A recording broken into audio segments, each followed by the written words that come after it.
3, 2, 1. Evet, piyaslarımızda öğrendiğimize göre devam ediyorum. Günlük hayatınızda da BTS çok dinliyor musunuz? Biliyorum, arabada, duşta falan dinlediğinizi söylemiştiniz. En çok ne dinliyorsunuz? Reaction çektiğiniz şarkıları sonrasında açıp dinliyor musunuz? Yoksa sadece videoda mı kalıyor o şarkılar? Bunlar da yine farklı farklı sorulardı ama bağlantılı olduğu için hepsini bir araya getirdim. Evet, dinliyor musunuz? Dinliyoruz tabii ki. Ben özellikle dışarıda yürürken, işte bir yerden bir yere giderken toplu taşıma kullandığımda, arabada eğer müsaitsem arabanın içinde, işim gücüm yoksa yani, açıp dinliyorum. Evet, Çağan bizim eve geldiğinde böyle kapıdan girerken "Standing next to you" falan diye çok girdiğini hatırlıyorum. Bir ara bayağı takıktı o şarkı. Evet. Evet efendim. Yani ben şöyle söyleyeyim, benim hayatımda ilk defa 2024 sonunda hani böyle Spotify yıllık özet gösteriyor ya, ilk 5'in 3'ü BTS. Bende de öyleydi. Benim her sene çıkıyor zaten. Pardon, 3'ü değil. 3'ü Koreli sanatçı, ikisi BTS. Evet, biri farklıydı hatırlıyorum. Onu sonra konuşacağız. Benim her sene çıkıyor BTS zaten. O yüzden ben konuşmak istemiyorum bu konuda. En çok ne zaman dinliyorsunuz? İlkim duşta çok dinliyor. Ben çok duyuyorum İlkim duşta dinlediğini. Ben de duşta çok dinliyorum bu arada. Yemek yaparken çok dinliyorum. Yağmurlu günlerde özellikle Still With You benim yağmurlu gün şarkım yani direkt kesinlikle. Siz daha dinlemediniz. Çok güzel bir şarkı. Gerçi sen çok duymuşsundur. Ben çok dinliyorum çünkü. Ne dinliyorsan duyuyorum Dilaycığım. Evet, biliyorum. Devam ediyoruz. Şu ana kadar dinlediğiniz şarkılardan favoriniz hangisi? Lütfen her biriniz 3 favori BTS şarkısı seçin ve neden onları sevdiğinizi söyleyin. En çok ne dinliyorsunuz diye sormuştu bir öncekinde. Evet. O şarkıları söylemedik. Tamam, onu şimdi söyleyeceğiz işte. Yani en çok BTS sevdiğiniz şarkılarından. BTS şarkısı Tamam. söyleyeceğiz ya. Bireysel o yüzden değil de BTS. bunu da söylemiş olacağız. Evet, BTS bireysel değil. Evet, Ben mi başlayayım? başla Olur. bakalım. Favori şarkı. Neden onları sevdiğinizi söyleyeceğiz bir de. Şimdi 1, 2, 3 sayıyorum. Spring Day, biliyorsunuz ki her videonun sonunda söylemeye Kimseyi çalışıyorum. şaşırtmamıştır diye tahmin ediyorum. Evet. Spring Day'in hikayesini çok seviyorum. Yani üzülüyorum. Bununla üzücü bir şarkı ama onlar için, o insanlar için şarkı yapılması falan çok hoş. O yüzden seviyorum. Bu şarkı da tınısı da beni yakalıyor, içine çekiyor. Severim öyle şarkıları. 2, For You Out. O da Hayatı aslında kanalda dinlemedik daha. dinlemedik. Evet, Ben senden dolayı biliyorum. evet. Benden dinleyip çok sevdiğim.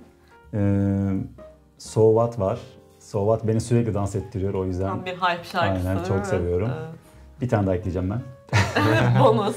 Evet, Pied Piper var. Ya, O da söylemesi çok keyifli, o yüzden. evet. İlk merdiveninde niye geziyor? Bu arada İlkim asla söz bilmez ve inanılmaz güzel şarkı uydurur. Yani gerçeğini unutturur, öyle güzel uydurur. Evde gerçekten bağırarak, şarkıları uydurarak söylüyor devamlı. Seviyorum, keyifli oluyor. Siz de deneyin. Yani.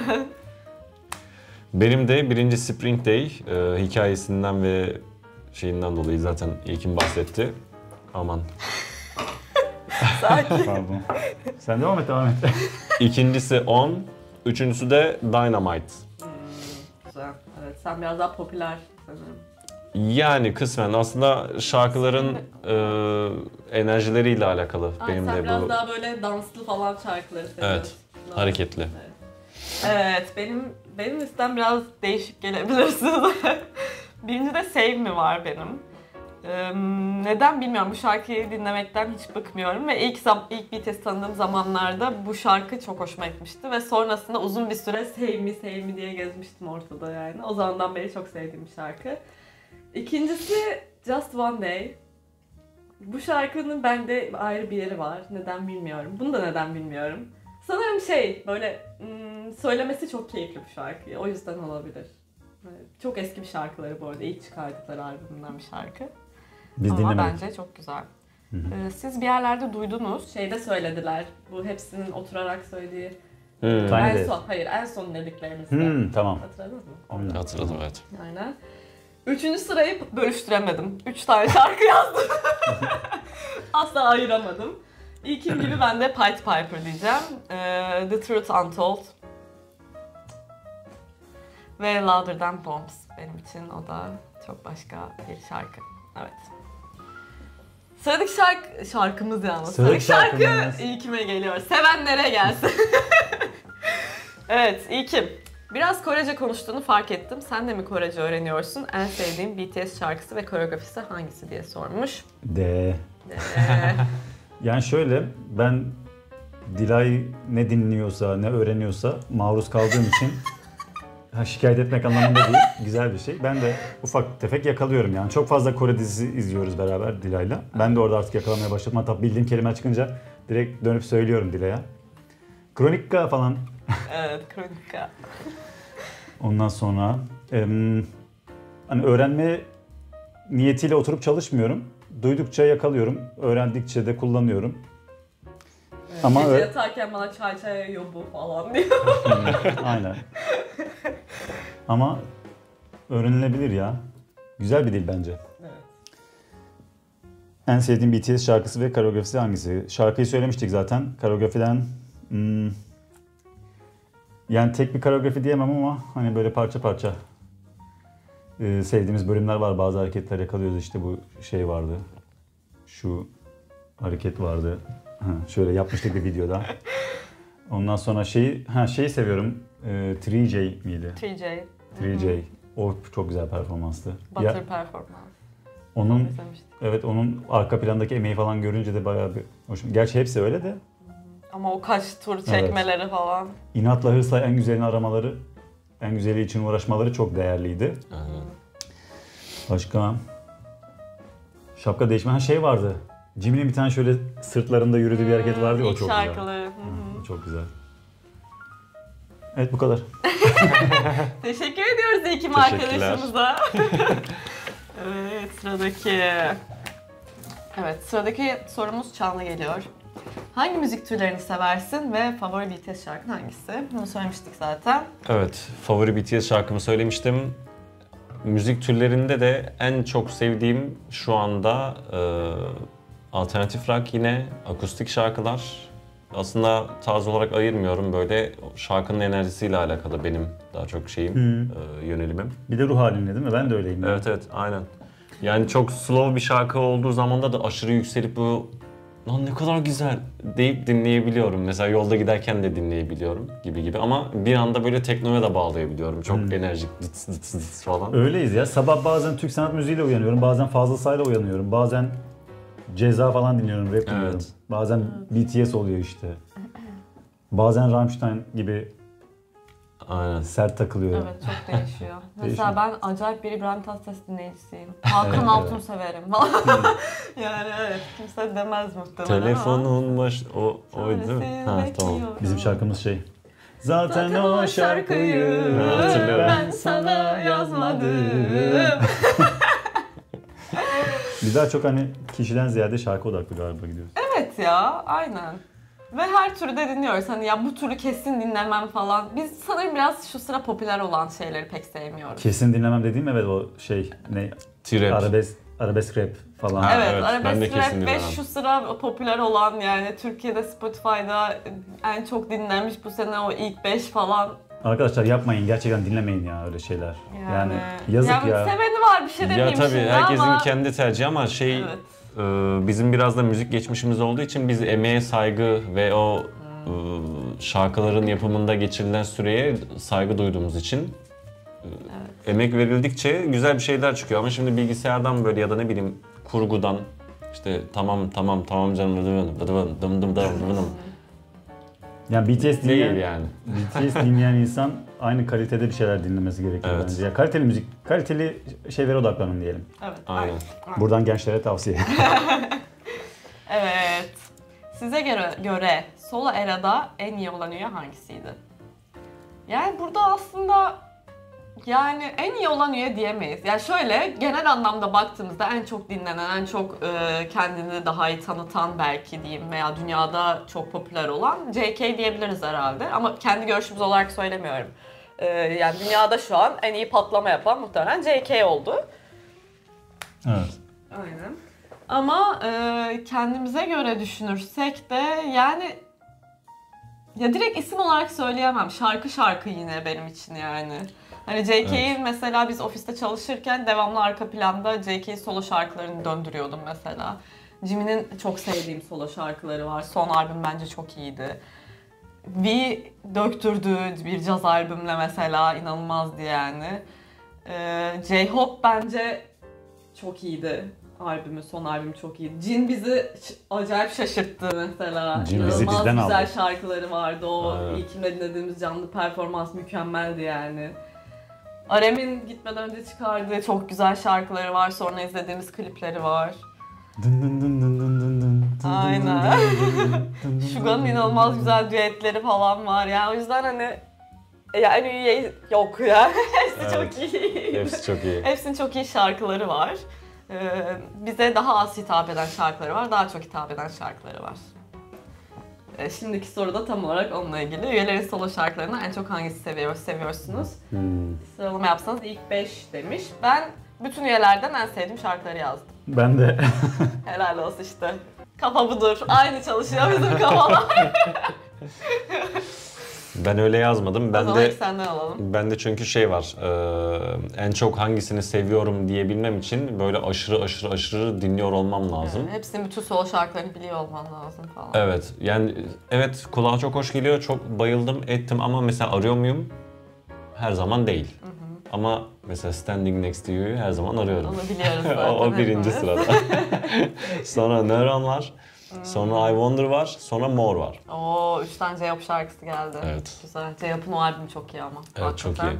Mor önceki albümlerinden ama son albümü de bayağı iyiydi. Hatta biz onu Mersin'den giderken arabada dinledik evet. bütün albümünü üst Evet, üste böyle. evet. Bayağı güzel bir albümdü. Ben mi? Hadi bakalım. Arem. 1, 2, 3, 4, 1, 2, 3, 4, 5, 6, 7, 8. 5, 6, 7, 8. Evet doğru. Evet, bunu biz bayağı bir loop'ta dinledik seninle çünkü. Jin, Another Level. Benim de o. Ben de onu yazdım. Suga, Dechita. J-Hope, More. En sevdiklerimi söylüyorum. Jimin, Promise ve Like Crazy. Promise'i nerede dinlemiştin ya sen Jimin'i? Senden duymuştum. Benden deyip listesine ekleyip ve buraya en sevdiği şarkı olarak eklediği Tabii şarkılar var. Spotify'ımda var. Helal olsun. Hatta şeyde var. Spotify'ımda repertuar bir kısmım var. Hani oraya eklediğim şarkıları çalışıyorum ve çalıyorum. Etkilendim. Sıradaki V, Christmas Tree. Ya nereden biliyorsun Christmas Tree'yi? Benim de en sevdiğim şarkısı o. En sonda JK, 3D. Bubbly, Bubbly bubbly bubbly. bubbly. Anabacı bittik girl. İşte böyle sallıyor. Gerçekten doğrusunu unutuyorsunuz. Hakikaten yani. Evet, o zaman ben başlıyorum. En küçük yerimizden başlayacağım.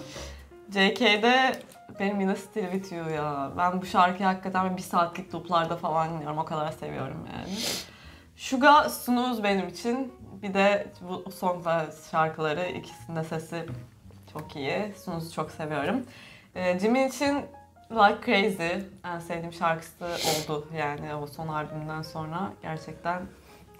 Jin aynı fikirdeyiz. Another Level bence hakikaten Another Level yani öyle bir şarkı. Mükemmeldi, mükemmeldi. Arem'de ben de Never Play'ye yazdım. Bir de Wildflower konuşalım. Wildflower yok. Never Play. Korecesini söyle. Korecesi ne ki bilmiyorum. Wildflower'ı ekledim bir de. Çok ayrı çünkü iki uç yani ikisini ayırmak hoş olmazdı. V için Christmas Tree'yi yazdım ben de. Aynı zamanda Singularity benim için o bir V şarkısı yani hani mükemmel. J-Hope için I Wonder'ı ben de yazdım. Benim çok hoşuma giden bir şarkı. Rush Hour'ı yazdım. Bir düet şarkısı bu ama çok güzel bir şarkı bence. Tam böyle cool dans etmelik bir şarkı. Bir de On the Street'i yazdım. Bence o da güzel bir J-Hope şarkısı yani. Bu arada Christmas Tree nereden biliyorsun diyorsun. Unutmuşsun. Sen demiştin. Aşkım bu şarkıyı çalar mısın demiştin. Demişimdir. Christmas Tree benim çok sevdiğim bir dizinin şarkısı aynı zamanda. Our Beloved Summer diye. dizinin şarkısı yani dizi için yapılmış bir şarkı. O yüzden çok güzel. Evet, sıradaki sorumuz yabancı bir takipçimizden gelmiş. Do you enjoy creating content about BTS? I hope so demiş. BTS içerikleri üretmekten keyif alıyor muyuz? Evet. Yes of course. Ya bence keyif almadan yapılacak bir şey değil zaten. Evet, yani insana aynen. yük gibi gelir yani, ne bileyim. Tabii canım. Aynen. Ki Evet. çok yorulduğumuz, bazen böyle hakikaten çok yorgun gelip ya bugün çekmesek mi dediğimiz oluyor. Mutlaka oluyor ama, Ama o yorgunluktan. her şey için geçerli bu. Yani en sevdiğin şeyi bile çok yorgunsan yapasın gelmiyor bazen. Bir de öyle zamanlarda da böyle birkaç kere yaptık o zamanlarda ama siz direkt de anlıyorsunuz o anki Evet düşük ya, değil mi? enerjinizi. Direkt Aynen. anlıyorum. Aynen. O gün kötü bir şey olduysa falan artık çekmiyoruz. Yani öyle zamanlarda hakikaten hiç kendimizi zorlamıyoruz. Sizi de boşuna boşuna böyle kötü bir şeyi izletmek istemiyoruz. O yüzden öyle zamanlarda çekmiyoruz. Keyif alarak çekmeye devam edeceğiz. Yani bu şekilde çekmek istiyoruz. İzleyicilerin onu fark etmesi çok duygusal bir şey bence. Evet, evet. Bugün bir sorun mu var, bir şeyiniz mi var, niye böylesiniz, enerjiniz düşük falan fark ediyorlar. Güzel. Aynen. Evet, sıradaki sorumuz yine yabancı bir takipçimizden gelmiş. What do you really want when BTS members get together again next year demiş. Seneye BTS tekrar bir araya geldiğinde BTS'ten beklentileriniz, istekleriniz nedir şeklinde. Benim bir beklentim yok. Yani ben sadece ne istiyorlarsa onu yapmalarını istiyorum. Solo da devam edebilirler, birleşebilirler. Yani her türlü iyi iş çıkaracaklarını biliyorum. Bize içerik versinler, bize şarkı versinler, üretsinler, benim için yeterli yani. Gerçekten başka hiçbir beklentim yok. Evet. Kavga Bir de etmesinler. Türkiye'de konser verirsin. Mutlu oluruz. Evet. Yapsın o zaman bir White Organization, bir konser. Hadi bakalım. Evet, sizin var Sen- mı ayrıca bir beklentiniz? Ben ekleyeceğim ama senin var mı? Ben de kısaca bir şey söyleyeyim o zaman. Yani ben ne beklersek bizi şaşırtacaklarını düşünüyorum. O yüzden şaşırmayı istiyorum. Ama böyle bir... Gerçi yok, daha çok erken. Belki BTS 3'te onu görebiliriz. Hani şey... Böyle bir Pink Floyd tarzı böyle. Daha böyle durağan, sakin müzikler. Olabilir. Benim de demek istediğim öyle bir şeydi. Geldiklerinde senfoni, Mor ve Ötesi'nin mesela senfoni konseri var Çok iyi ya. olur. Öyle bir şeyi yapsalar çok iyi olur ama tabii bu çok hareketli şarkılarında değil. Şu anda solo albümlerinde birçoğunun böyle biraz daha soft ve daha tatlı bir tonda ilerliyorlar ya. Ama kendi ortak şarkılarında da var öyle senfonide Evet. çok güzel gidecek şarkıları var. Aynen. Daha çok yani bu minvalde bir şeyi, öyle bir konsept yapsalar mesela bir dönem. Okey. Olur. Bu çok tatlı güzel olur. olurdu. Evet, Bir de şunu bunu ben de istedim bak. lütfen burayı kesip BTS'e ulaştırın. Bilet bekliyoruz BTS'ten Türkiye konseri için. Bizi BTS konserine gönderin. Aynen. Türkiye konseri oldu da. Türkiye konseri yok henüz ama Kore'ye de gideriz. Sıkıntı değil. Gideriz yani. Çağırırlarsa gideriz evet. Değil mi? Evet, her türlü, Gideriz. her zaman. Evet, sıradaki sorumuz. BTS grubundan bir üyeyle sohbet etme şansınız olsaydı bu kim olurdu? Lütfen aklınıza gelen ilk üyeyi söyleyin. Suga. Peki. O zaman Seni Suchite'ye alıyoruz o zaman. Aynısını diyecektim. Evet, sen? Ben şöyle bir cevap verdim buna. Sohbet etme şansım olsaydı Arem'le sohbet etmek isterdim. Jin ile oyun oynamak isterdim. Suga ile business iş yapmak isterdim. Güzel. J-Hope ve Jimin ile sırdaş olmak isterdim. V ve JK ile de takılmak isterdim. Oo, Çok iyi. Güzel cevap, güzel. Ben de buraya Arem'le Jimin'i yazmıştım. Zaten üyeler biliyordur muhtemelen. Daha önce bu soruya bir tık cevap vermiş gibi oldum çünkü. Arem'in Suchite'ye katıldığı bölümde söylemiştim. Arem'le sohbet etmeyi böyle Evet. hakikaten derin konular konuşmayı çok isterim diye. Jimin de şu sebepten Jimin dedim. Ben insanlarla uğraşmayı çok seviyorum. Böyle dalga geçeyim, uğraşayım. Sevdiklerimle uğraşmayı çok severim. Jimin de böyle çok güzel tepkiler veriyor ya. Böyle uğraşıp onu sinirlendirip böyle tepkilerine gülmek istiyor. Anladın mı? Bu arada sen söyleyince aklıma geldi. Jimin'le böyle yaramazlık da yapılır. Aynen. Evet. İşte o yüzden Bende böyle. Bende omuzurluk var ya biraz hani Aha. Çağan'ı çok kızdırdım. Sen de seversin insanlarla Aynen. uğraşmayı. O yüzden işte Jimin'le uğraşmak çok keyifli olurdu. Böyle bakacak. Vallahi sana Ama Jimin'le beraber başkasına yaramazlık O da yapmaktan olur. bahsediyorum. Güzel bir ekip olurdunuz ya. olurdunuz. Evet. Evet. Bu soruyu koydum çünkü buna bir cevap vermek istiyorum. Jimin'le Jungkook'un Are You Sure programını izler misiniz? İzlerseniz nerede yayınlarsınız diye bir soru gelmişti. Bu program, şimdi bazı programları BTS'in biliyorsunuz bazı platformlarda yayınlanıyor ve o platformların içeriklerini biz YouTube'da paylaşamıyoruz. Yani izlesek bile görüntü olmayacak veya tamamen flu olacak, blur olacak. Onun altına da bir ton şey yazıyorsunuz. O yüzden öyle paylaşmayı Evet. çok tercih etmiyorum. Hani belki Patreon için izleyebiliriz. Patreon'da paylaşılabilir. Belki yaparız öyle bir şeyler de, emin değilim. Çünkü orada da altyazı sorunu var biliyorsun. Sadece İngilizce altyazı ekleyebiliyorum. Yani belki Patreon'da ileride düşünebiliriz. Evet. Evet, ilk merak ettiğiniz üye hangisi? İlk ilginizi hangi üye çekti diye bir soru gelmiş. Sorular tatlı ya. Değil mi? Evet. Yani benim aslında zaten sen tanıştırdın bizi. İlk izlediğimiz videoda hepsi beraberdi. O süreçte ben hepsini yavaş yavaş tanımaya çalıştım. Öyle ilk ilgimi şu çekti diyemem ama hepsinin karakterinde işte dediğim gibi aldığım bir şeyler var, ilgimi çeken bir şeyler var. O yüzden tek bir üye özelinde söyleyemem ben bunu. Cimne sizin de çok şaşırdığınızı hatırlıyorum ama Cimne sesini ilk duyduğunuzda Evet. nasıl falan Evet. demiştiniz yani. Aynen. Benim Cin'in hikayesi çok hoşuma gitmişti. Keşfedilme hikayesi değil mi? Evet, hepsi seçmelere gidiyor da katılıyor. Cin ama tesadüfen Evet. görüyorlar. Aslında V'nin hikayesi de değişik o açıdan. V çünkü arkadaşını götürüyor seçmelere. Arkadaşı için gelen V miydi? Evet. Cin sokakta keşfediliyor. Tamam onu diyorum ben. Yok, o zaten benim ilgimi çeken şey. Sadece senin dediğin hikayedeki kişi V miydi? Evet, V arkadaşı için seçmelere gidiyor. Orada diyorlar ki sen de katılmaz mısın falan. O da katılıyor ve o seçiliyor, arkadaşı seçilmiyor.